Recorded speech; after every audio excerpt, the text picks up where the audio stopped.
Hello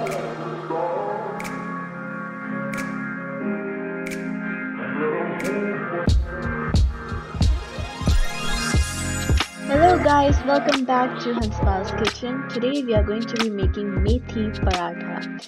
It is a very easy vegetarian dish.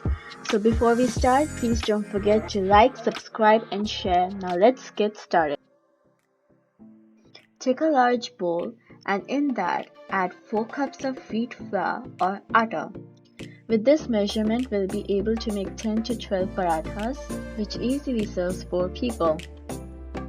To this, add 2 chopped green chilies, 2 tablespoons of ginger garlic paste, 1 tablespoon of cumin powder, 2 teaspoons of salt,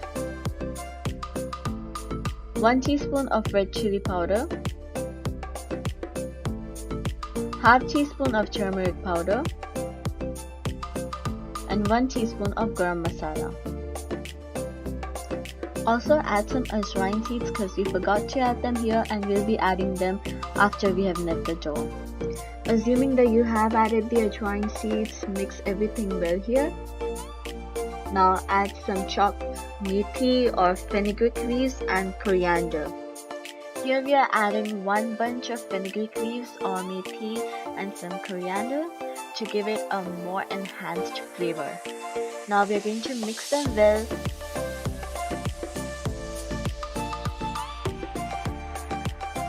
To this mixture, add 1 cup of yogurt and mix the yogurt well with the dough. Now add about half cup of oil and mix again.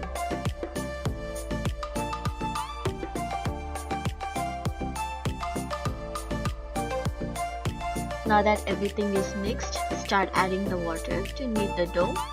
Here we'll be adding about 1 cup of water, but don't add the water all together or your dough will become soggy.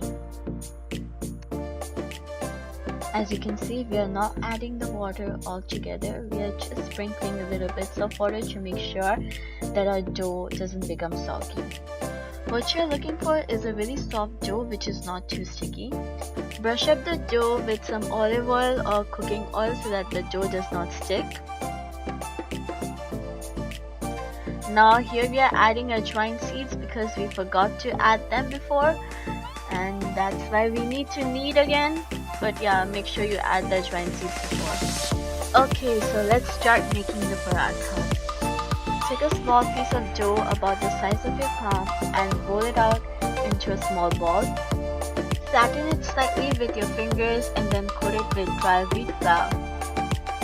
Put the dough on a patta or a rolling board and roll it out into a circle using a baleen or a rolling pin. Try to make the paratha as round as you can. It's okay if it's not perfectly round.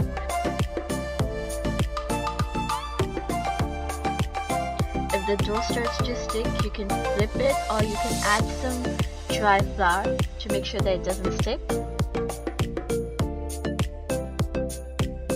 Put the rolled out paratha on a tawa or a pan.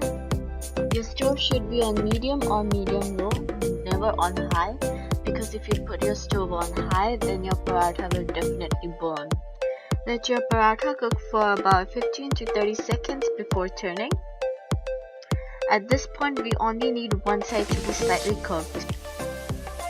Turn the paratha and brush up the paratha with some olive oil or cooking oil on both sides. Gently press down the paratha so that all sides get cooked evenly. These golden spots on the paratha are telling us that the paratha is going to be nice and crispy when we eat it. Turn once again to make sure that the other side is cooked. Paratha is now ready to be eaten. You can pair your paratha with some yogurt or some mango pickle or any type of pickle that you like. As you can see, the paratha is soft on the inside but crusty on the outside. So my mom is going to try the paratha. And she likes this paratha just like how you should like the video, subscribe to her channel and share this video. Okay guys, hope you enjoyed this video and we'll be back again with some new recipes. Bye!